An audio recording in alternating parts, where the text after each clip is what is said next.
Hello दोस्तों, welcome back to my YouTube channel SK Mishra पर आप लोगों का हार्दिक स्वागत है। मैं डेली आप लोग के लिए टॉप 10 जीके क्वेश्चन लेके आ रहा हूं, जो आप लोगों के लिए बहुत आगामी परीक्षा में आने वाले सवालों के में इम्पोर्टेंट रखता है। अगर आप लोग को ये सवाल आते होंगे तो हमारे कमेंट में ज़रूर बताइएगा, और ये भी बताइएगा कि आप लोग कैसा आगे का क्वेश्चन चाहते हैं। और स्टार्ट किया जाए अपना प्रश्न सवाल समय गवाए बिना। Let's begin start to the class. हमारा पहला सवाल यहाँ होता है कि हाल ही में मणिपुर के मुख्यमंत्री पद से इस्तीफा किसने दे दिया। यानी कि मणिपुर के जो मुख्यमंत्री थे उन्होंने कौन मुख्यमंत्री थे जो पद से अपना इस्तीफा दे दिए हैं। पहला ऑप्शन हमारे यहाँ होता है चंद्रबाबू नायडू। दूसरा ऑप्शन होता है वी आर नारायण जिन्हें कहा जाता है, वी आर नारायण नहीं, दूसरा ऑप्शन है वी आर नारायण नहीं, यहाँ ऑप्शन है वी वरेन सिंह। क्या नाम है दूसरा? वी वरेन सिंह। तीसरा ऑप्शन है मोहन यादव और चौथा ऑप्शन है भजनलाल शर्मा। यहाँ हमारा राइट ऑप्शन हो जाएगा, यहाँ हमारा राइट आंसर हो जाएगा दोस्त एन वीरेन सिंह।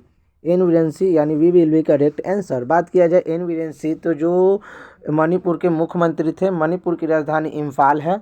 मणिपुर में बात किया जाए तो लोकसभा के 2 सीटें हैं। जी दोस्तों, मणिपुर में लोकसभा के 2 सीटें हैं। मणिपुर में लोकसभा के 2 सीटें हैं। मणिपुर में लोकसभा के 2 सीटें हैं। राज्यसभा के 1 सीटें हैं दोस्त, राज्यसभा के 1 सीटें हैं। और विधानसभा के टोटल 60 सीटें हैं। विधानसभा के टोटल 60 सीटें हैं मणिपुर में।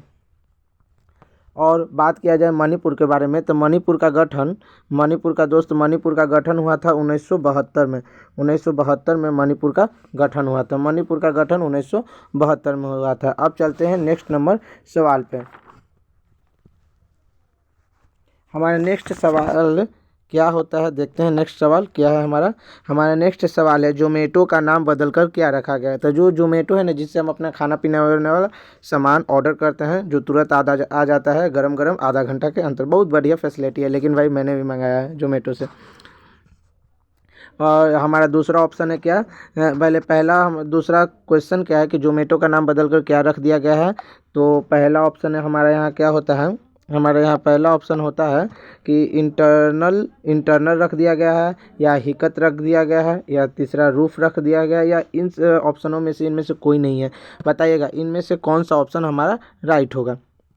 हमारा राइट ऑप्शन नंबर ए यानी इटर्नल रख दिया गया। जोमेटो का नाम बदलकर इटर्नल रख दिया गया। बात किया जाए जोमेटो की स्थापना कब हुआ था, तो जोमेटो की भाई स्थापना की बात किया जाए तो इसकी स्थापना 2008 में हुआ था। इसका हेडक्वार्टर, इसका मतलब कहाँ स्थापना किया गया था, गुरुग्राम में। गुरुग्राम जो हरियाणा में पड़ता है, गुरुग्राम में इसका स्थापना किया गया था। गुरुग्राम में स्थापना किया गया था। स्थापना करने वाले थे दीपदर गोमल। अब चलते हैं नेक्स्ट नंबर सवाल हमारा क्या होता है। नेक्स्ट हमारा सवाल है क्वेश्चन नंबर 3 कि 38वें राष्ट्रीय खेलों में मुक्केबाजी के किस वर्ग में लवलिन बोगहेन ने गोल्ड मेडल जीता है। पहला ऑप्शन है 73 किलो वर्ग में जीता है। दूसरा ऑप्शन है 57 किलो वर्ग में। तीसरा ऑप्शन है 75 किलो वर्ग में। चौथा ऑप्शन है 83 किलो वर्ग में। हमारा राइट ऑप्शन हो जाएगा option number C will be, अर्थात option number 3 will be correct answer. C अर्थात 3 नंबर ऑप्शन विल बी करेक्ट आंसर। बात किया जाए तो जो 38वें राष्ट्रीय खेलों से संबंधित कुछ है, तो 38वें राष्ट्रीय खेलों का आयोजन सबसे पहले उत्तराखंड में हुआ था। 38वें राष्ट्रीय खेलों का आयोजन कहाँ हुआ था? उत्तराखंड में हुआ था। कहाँ हुआ था दोस्त? उत्तराखंड में 38वें राष्ट्रीय खेलों का आयोजन किया हुआ था। ये 38वां राष्ट्रीय खेल एक नेशनल गेम है।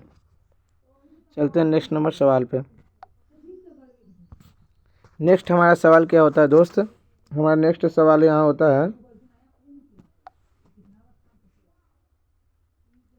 हमारा नेक्स्ट सवाल यहाँ ऑप्शन क्वेश्चन नंबर 4 क्या है कि सूरज कुंड मेले का आयोजन कहाँ किया जा रहा है। पहला ऑप्शन है उत्तराखंड। दूसरा ऑप्शन है उत्तर प्रदेश। तीसरा ऑप्शन है हिमाचल प्रदेश। चौथा ऑप्शन है हरियाणा। तो यहाँ हमारा राइट आंसर क्या हो जाएगा दोस्त? तो यहाँ राइट आंसर हमारा हो जाएगा ऑप्शन नंबर, हमारा राइट आंसर हो जाएगा ऑप्शन नंबर 4 यानी कि Haryana. 4 will be correct answer this question.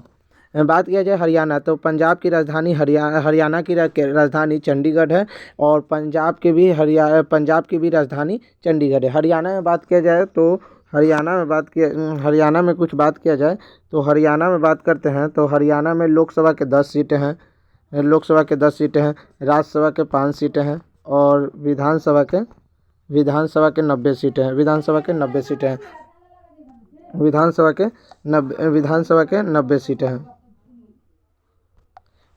के 90 सीटें हैं।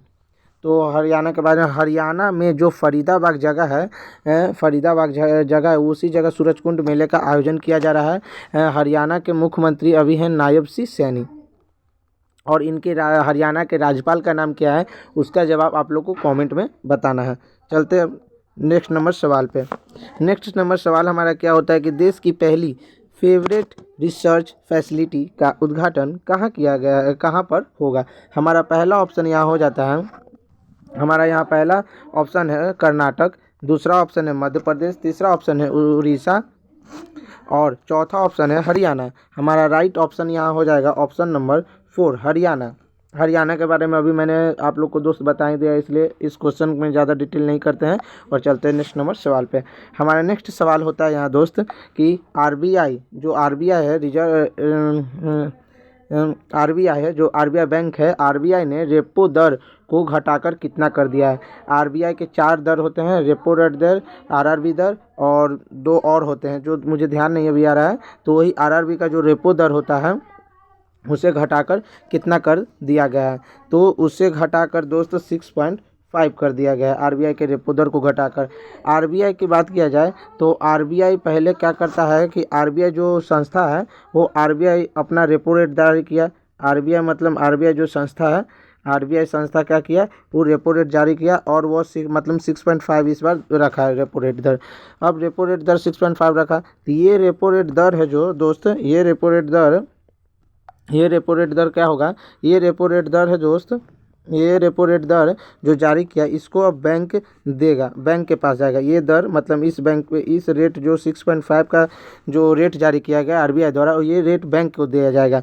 और बैंक क्या करेगा, जो बैंक हमारा यहाँ होता है, जो बैंक है हमारा ये बैंक क्या करेगा, अब हम लोग जाएंगे बैंक के पास भाई ऋण लेने के लिए, कि मतलब कुछ भी चीज़ करना होगा तो ऋण लेने, तो बैंक हमें एक टैक्स निर्धारित करती है कि इतना जीएसटी आपको भरना पड़ेगा। तो वही जीएसटी समझ लीजिए एक तरह से रेपो रेट दर है जो ग्राहक को मिलता है, मतलब ग्राहक को दिया जाता है रेपो रेट दर पर, ठीक ना, जो आरबीआई निर्धारित करती है। अब चलते इस क्वेश्चन पे ज़्यादा अब डिटेल नहीं करते कि समय का भी ध्यान रखना है। चलते हैं नेक्स्ट नंबर सवाल क्या है कि क्वेश्चन नंबर 7 की परीक्षा पर चर्चा का 8वां संस्करण कहाँ आयोजित किया जाएगा। पहला ऑप्शन है मुंबई, दूसरा ऑप्शन है पुणे, तीसरा ऑप्शन है दिल्ली, और चौथा ऑप्शन है हमारा हैदराबाद।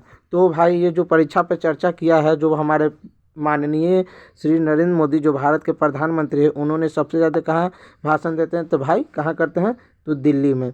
तो दिल्ली में परीक्षा पर चर्चा किया गया 8वां बार। बात किया जाए तो दिल्ली में अभी अरविंद केजरीवाल मुख्यमंत्री से हट गए हैं, जो चुनाव जीता उसमें बीजेपी की सरकार बन गई है। बीजेपी की सरकार ने 48 सीटों से विजय प्राप्त किया है। दिल्ली के मुख्यमंत्री अपने, अब मैं बताऊंगा दोस्तों कि दिल्ली के नए मुख्यमंत्री कौन रहे। हाँ दोस्त, और साथ में ये बताया जा रहा है, सुनने में आ रहा है कि अब न्यूज़पेपर में कटिंग से मालूम हुआ है कि भारत में जो स्थल होते हैं जो लागू भारत सरकार द्वारा, वो टोटल 89 हो चुके हैं। भारत में जो स्थल हैं वो टोटल 89 हो चुके हैं। रामसर साइट, जैसे रामसर साइट जो होता है ना, रामसर साइट वो टोटल 89 हो चुके हैं। कितना दोस्त, अब 89। मैंने पहले की जो वीडियो बताया उसमें रामसर साइट मैंने 88 बताया, जो अब रामसर साइट 89 हो चुका है। अब चलते हैं नेक्स्ट सवाल पे। हमारा नेक्स्ट सवाल होता है कि भारत में, क्वेश्चन नंबर 8, भारत ने हाल ही में किस देश के साथ सैन्य अभ्यास शुरू किया। मतलब भारत है जो अनेक देशों के साथ सैन्य अभ्यास करता है, तो बताइएगा इस ऑप्शन में किसके साथ जो सैन्य अभ्यास है साइक्लोन नामक उसको करेगा।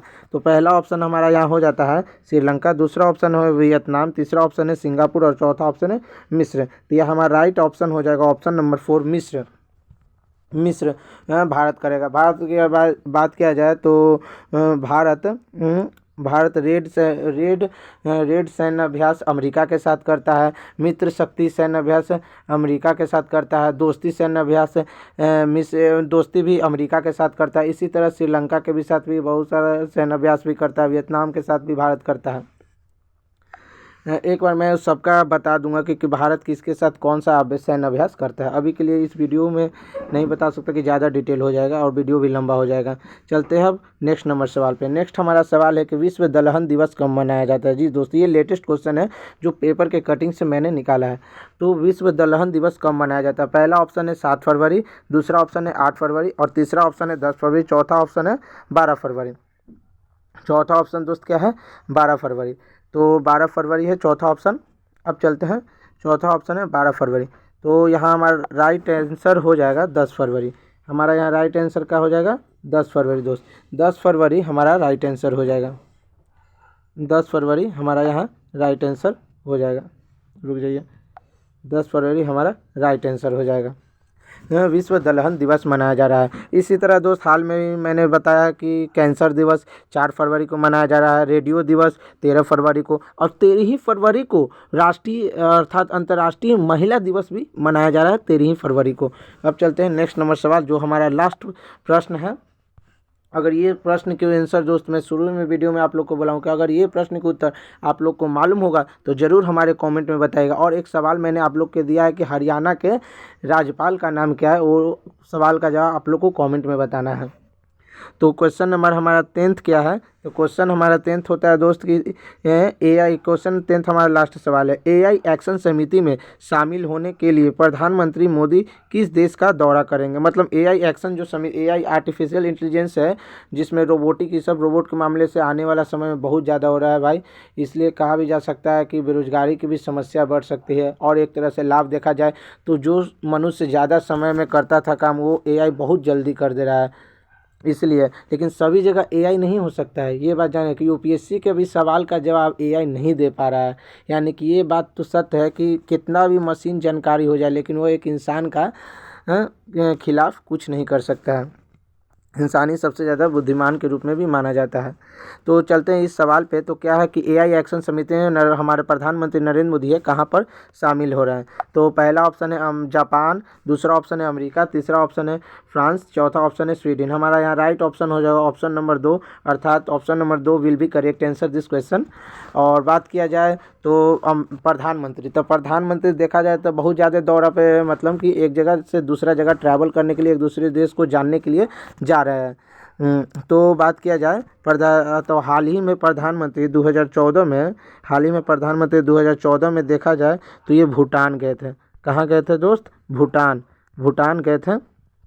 हाल ही में हमारे भारत के प्रधानमंत्री 2014 में भूटान गए थे। 2024 फिर हुआ, 2024 में दोस्त कहाँ गए तो इटली गए। 2024 में दोस्त कहाँ गए, इटली गए। 2024 में दोस्त इटली गए। कहाँ गए थे, इटली। हमारे भारत के प्रधानमंत्री 2024 में इटली गए। फिर 2019 बात किया जाए तो 2019 में हमारे दोस्त हमारे प्रधानमंत्री मालदीव गए थे। कहाँ गए थे, मालदीव गए थे। हमारे भारत के प्रधानमंत्री कहाँ गए थे, मालदीव हाल ही में भारत के प्रधानमंत्री गए थे। तो ये क्वेश्चन हमारा दोस्त लास्ट क्वेश्चन है। अगर ये प्रश्न के सवाल आप लोग ये सारे सवाल आप लोग को अगर मालूम होगा तो हमारे कमेंट में ज़रूर बताइएगा। और यहाँ हमारा सवाल समाप्त होता है। इसी की तरह हम अलविदा लेते हैं और मिलते हैं नेक्स्ट वीडियो में। Please subscribe my channel and like करना ना भूले दोस्त।